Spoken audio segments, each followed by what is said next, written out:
السلام علیکم، بڑی بات کے ساتھ میں ہوں عادل شاذب۔ گزشتہ برس آج کے روز انڈیا نے مقبوضہ کشمیر پر اپنے غاصبانہ تسلط اور ظالمانہ طرز حکمرانی کی مزید انتہا کرتے ہوئے مظلوم کشمیریوں سے ان کا حق شناخت بھی چھین لیا تھا۔ آرٹیکل 370 کے خاتمے کے بعد سے مقبوضہ وادی کرفیو نما لاک ڈاؤن کی زد میں ہے۔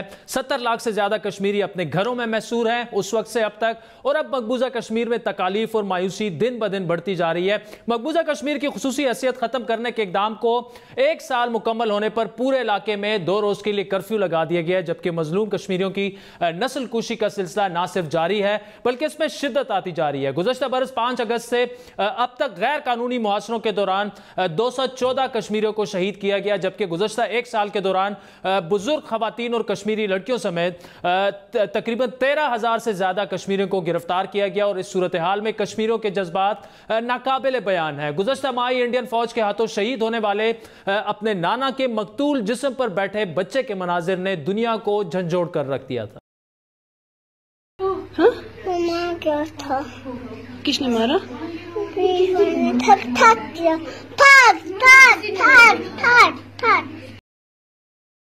لیکن دل دہلا دینے والے ایسے مناظر کے باوجود عالمی دنیا کی خاموشی مایوس کن ہے۔ کشمیر میڈیا سروس کی رپورٹ کے مطابق بھارتی فورسز سال 1990 سے اب تک تقریباً 95,647 کشمیریوں کو شہید کر چکی ہے، اور مقبوضہ کشمیر میں 12 مہینوں کا بدترین محاصرہ کشمیریوں کے آزادی کے جذبات کو دبانے میں مکمل طور پر ناکام ہو چکا ہے۔ شاید پہلی بار اور خلاف توقع اب عالمی میڈیا بھی بھارتی جو بربریت ہے اسے بے نقاب کرتی رہی ہے، اور مسلسل عالمی میڈیا جو ہے وہ بے نقاب کر رہا ہے۔ امریکی اخبار نیو یارک ٹائمز کی متعدد رپورٹس میں انڈیا کی ظالمانہ کارروائیوں کا تذکرہ کیا گیا، اور یہاں تک کہا گیا کہ یہ ہے وہ اصل کشمیر کی حالت زار جس کو انڈیا سامنے نہیں لانا چاہتا۔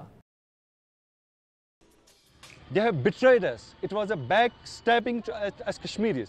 They have made a prison. The whole Kashmir is now a prison. And people have almost no way of communicating with the outside world. I should never phone kara tha. Kya kara? Kya bada? Kya kara? Hindustan hum na jhukne wale hain. Na jhukenge. It's the day Muslims normally gather to pray. But in recent weeks, it's also become a day of protest.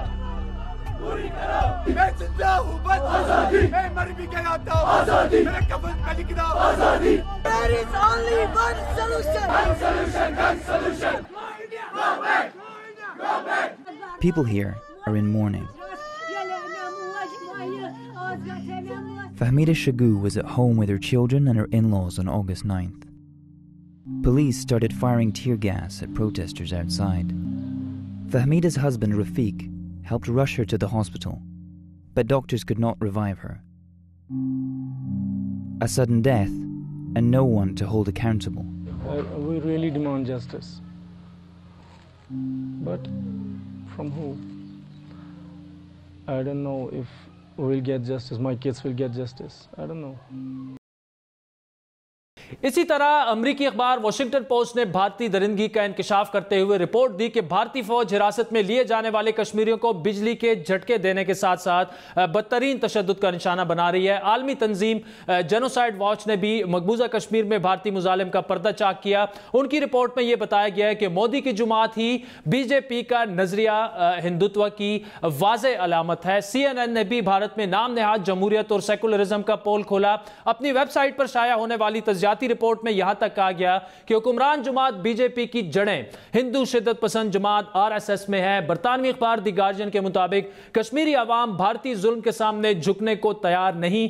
Pellet guns, آنسو gas, گولیاں اور تشدد جو ہے وہ عوام کا حوصلہ پست کرنے میں مکمل طور پر ناکام رہی ہیں۔ اسی طرح گزشتہ روز امریکہ کے شہر نیو یارک کے مشہور ٹائم سکوئرز پر مقبوضہ وادی میں بھارتی معاشرہ جو ہے وہ دوسرے سال میں داخل ہونے پر کشمیریوں کے ساتھ اظہار یکجہتی کے لیے بل بورڈز روشن کیے گئے۔ ٹائم سکوئر پر روشن بل بورڈز میں سے ایک سیاہ جو بیک گراؤنڈ والے پر ایک سرخ لکیر کے ساتھ سفید حروف میں کشمیری لائیوز میٹر یعنی کشمیریوں کی زندگیاں اہم ہیں وہ درج تھا، لیکن بدقسمتی سے ان تمام کوششوں اور اقدامات کے باوجود مسئلہ کشمیر کے معاملے پر عالمی طاقتیں مجرمانہ خاموشی اختیار کیے ہوئے ہیں، اور شاید اسی لیے مقبوضہ کشمیر کی حریت کی عادت یا تو منظرنامے سے غائب ہوتی جا رہی ہے یا پھر مایوس ہو کر خاموشی اختیار کر چکی ہے۔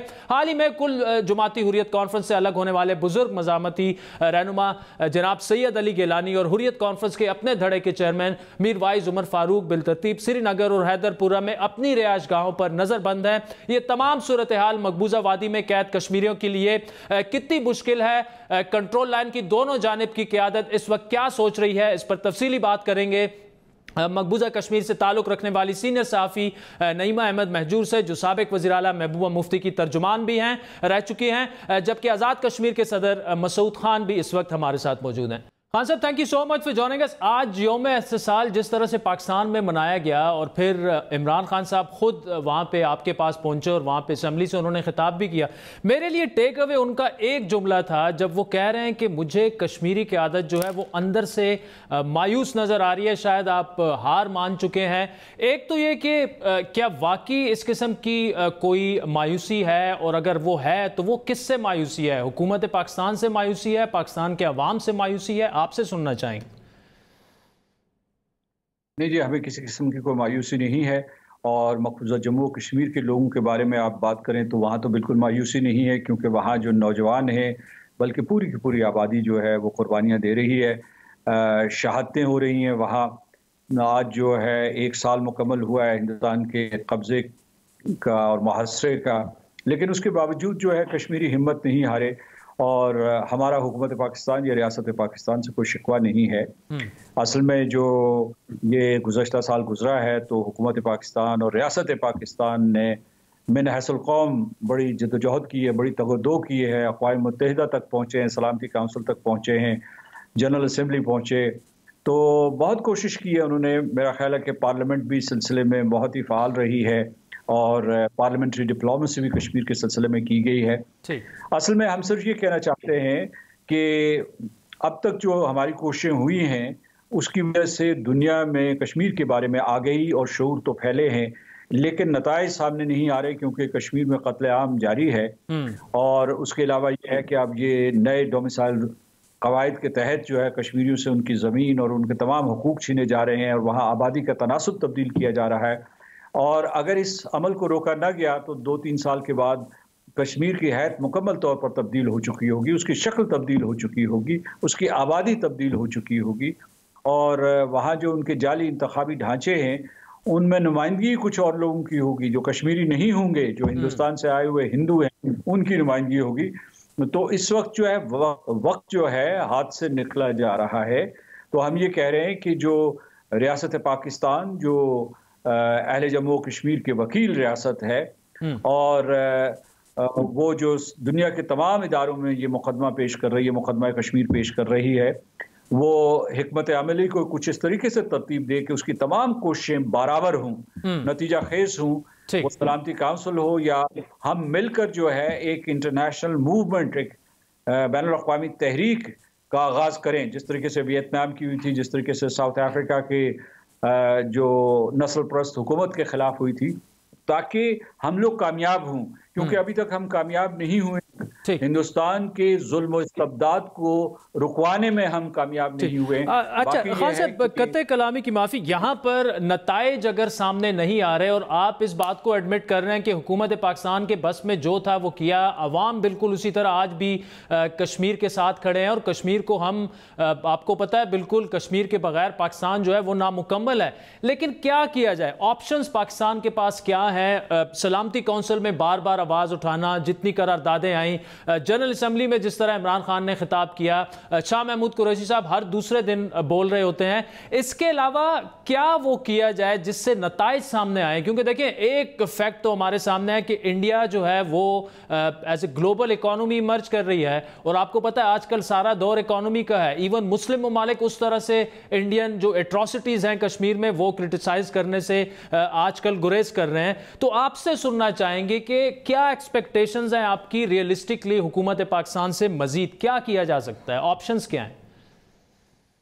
دیکھیے، اگر ہندوستان جو ہے ابھرتی ہوئی معیشت ہے تو پاکستان کی بھی ابھرتی ہوئی معیشت ہے. ہندوستان میں غربت پاکستان سے زیادہ ہے، اور پاکستان کا جو پوٹینشیل ہے اس کے بارے میں کسی قسم کی کوئی غلط فہمی نہیں ہونی چاہیے. وقتی طور پر ہمیں کچھ مشکلات کا سامنا کرنا پڑ رہا ہے، لیکن مایوس ہونے کی ضرورت نہیں. ریاست پاکستان بھی صف اول کی ریاست ہوگی. اور دنیا میں اس کا ایک مقام ہے. لہٰذا میں یہ کہتا ہوں کہ ہندوستان ڈرا رہا ہے جی اپنے قد کاٹ سے، اپنے اثر و رسوخ سے، کہ جناب میں بڑی معاشی طاقت بن گیا ہوں. ان میں تو مطلب جس کو کہتے ہیں ظرف ہی نہیں، اعلیٰ ظرفی بھی نہیں ہے. ابھی وہ بڑی طاقت بنے ہی نہیں کہ ان میں ایک بڑی طاقت کی بدمستی آ گئی ہے. تو اس وجہ سے جو وہ سمجھتے ہیں کہ وہ قانون سے بالا تر ہیں، کشمیریوں کی نسل کشی کریں اور اس کے بعد جو ہے نیپال کے اوپر چل دوڑیں اور چین کے ساتھ متصادم ہو جائیں، پاکستان کو جو ہے ٹکڑے ٹکڑے کرنے کی دھمکیاں دیں. یہ ان کے بس کی بات نہیں ہے. لہٰذا یہ ہے کہ ہمیں اصل میں اپنی صفوں میں اتحاد پیدا کر کے پاکستان کو مقام دلانا چاہیے جس کا وہ مستحق ہے. اور جہاں تک آپ نے یہ کہا، آپ کا سوال جو ہے وہ سیدھا تھا کہ پاکستان کو کیا اضافی اقدامات کرنے چاہیے، تو میں سمجھتا ہوں کہ سیاسی اور سفارتی کوششیں جو ہیں ان کو تیز تر کرنا چاہیے. ہمیں اپنے حلیفوں کی تعداد میں اضافہ کرنا چاہیے، جو بین الاقوامی برادری میں ہمارے دوست ہیں ان کی تعداد میں اضافہ کرنا چاہیے، اور پاکستان کو ایک مضبوط معاشی ریاست بنانا چاہیے. اس کے علاوہ میں یہ بھی کہوں گا کہ پاکستان کی فوج دنیا کی بڑی فوجوں میں مانی جاتی ہے اور وہ قومی سلامتی کی ضامن ہے. ہندوستان جو ہے وہاں پوری کی پوری 9 لاکھ کی فوج جو ہے اس نے جھونکی ہوئی ہے نہتے کشمیریوں کے خلاف، اس کے باوجود وہ کامیاب نہیں ہو رہے ہیں. تو ہماری جو کسی قسم کی فوجی ڈپلومیسی بھی ہونی چاہیے. اور ہندوستان دنیا کی سب سے بڑی دہشت گرد ریاست ہے جس کو روگ سٹیٹ کہتے ہیں. تو میں یہ کہنا چاہتا ہوں کہ اس کو کٹہرے پہ کھڑا کرنا چاہیے، کٹہرے میں لانا چاہیے، اسے جواب دہ ٹھہرانا چاہیے. یہ حکمت عملی میں تبدیلی آنی چاہیے. ہمارا پوسچر جو ہے وہ جارحانہ ہونا چاہیے. اور جو مسلمان ہیں وہ وسائل کی پرواہ نہیں کرتے. یعنی جب آپ جنگ آزادی لڑتے ہیں تو آپ کا ایک ہی مطمع نظر، ایک ہی مقصد ہوتا ہے کہ آپ آزادی حاصل کریں گے، حق خود ارادیت حاصل کریں گے. آپ دائیں بائیں جو ہے وسائل کے اعداد و شمار نہیں اکٹھے کرتے. تو کہنے کا مطلب یہ ہے، میں یہ کہہ رہا ہوں کہ پاکستان بڑی حد تک یہ کامیاب ہے کہ اس نے مسئلہ کشمیر کو زندہ رکھا ہوا ہے، لیکن گزشتہ 1 برس میں صورتحال یکسر بدل گئی ہے. اور میں وہ یہ بتاتا ہوں کہ وہ اس طریقے سے بدلی ہے کہ ہندوستان نے مقبوضہ علاقوں کو اپنے ساتھ ضم کر دیا ہے، اپنی جغرافیائی حدود میں، سوورن حدود میں شامل کر لیا، اور کہا ہے کہ گلگت بلتستان اور آزاد کشمیر بھی اس کا حصہ ہے. اور وہاں آبادی کا تناسب اتنی تیزی سے تبدیل کر رہے ہیں. لہٰذا اب ہمارے پاس جو ہے وہ لکشری موجود نہیں ہے کہ ہم کہیں کہ جناب ہم کل منصوبہ بنائیں گے، پرسوں اس کے اوپر عمل درآمد کریں گے. اب جو ہے یہ آگ لگ چکی ہے، اسے بجھانا ضروری ہے. کشمیریوں کی جانیں بچانا ضروری ہے، کشمیریوں کی سرزمین بچانا ضروری ہے، کیونکہ جیسا کہ آپ نے خود فرمایا کہ پاکستان اور جموں و کشمیر ایک دوسرے کے بغیر نامکمل ہے. بالکل. اچھا خان صاحب، اس میں یہ جو آپ نے بڑا ایک مفصل جواب دیا، اس کے لیے ضروری یہ ہے پاکستان میں کہ پاکستان کی سیاسی قیادت جو ہے وہ سیاسی اختلافات سے بالا تر ہو کر کشمیر کے معاملے میں کم از کم ایک پیج پر ہوں. اب جس طرح عمران خان صاحب نے جو اقدامات کیے، جو کشمیر کا جو ہے پاکستان میں شامل کر دیا نقشے میں کشمیر کو، مقبوضہ کشمیر کو بھی، اور اسی طرح یہاں پر جو شاہراہ کشمیر ہے اس کا نام سری نگر، شاہراہ سری نگر اب ہو چکا ہے. یہ سارے اقدامات جو ہیں یہاں پر اس کو کرٹیسائز اس صورت میں کیا جا رہا ہے کہ صرف آپ لکیروں کے کھیل کھیل رہے ہیں. اصل میں جو ایگریسو ڈپلومیسی ہے، وی آر لیکنگ دیٹ. تو یہاں پہ سیاسی قیادت بھی جو ہے اس طرح سے جو حکومت اس وقت تحریک انصاف کی کر رہی ہے وہ لگ رہا نہیں ہے کہ ایک پیج پر ہے. آپ کیا سمجھتے ہیں، آپ کی ایکسپیکٹیشنز کیا ہیں پاکستانی قیادت سے، خصوصاً حکومت پاکستان نے جو اقدامات کیے اس سب کے تناظر میں، اگر آپ کا جواب ہمیں ملے؟ دیکھیے، اگر گھرانہ منقسم ہو، بٹا ہوا ہو، تو وہاں برکت نہیں ہوتی ہے، برکت نہیں ہوتی، طاقت نہیں ہوتی. تو اسی وجہ سے وطن بھی ایسے ہی ہوتے ہیں کہ اگر وطن میں فساد، انتشار، اختلاف رائے بہت ضرورت سے زیادہ بڑھ جائیں تو پھر دراڑیں پڑنا شروع ہو جاتی ہیں. لہٰذا میں یہ کہوں گا کہ ہماری تمام سیاسی قوتوں کو متحد ہونا چاہیے. پہلے سے متحد ہیں، کشمیر کے سلسلے میں ایک ہی پلیٹ فارم پہ ہیں، لیکن انہیں مزید شعوری طور پر کوشش کر کے اتحاد کا مظاہرہ کرنا چاہیے. پہلی بات تو میں یہ کہنا چاہتا ہوں. ٹھیک. دوسری چیز جو اس ضمن میں میں کہنا چاہتا ہوں کہ یہ جو اقدامات کیے گئے ہیں اس کے اوپر جو ہے سیاسی اختلاف نظر ہو سکتا ہے، لیکن جو اقدامات کیے گئے، میں تو ان اقدامات کو اس لیے سراہتا ہوں کہ یہ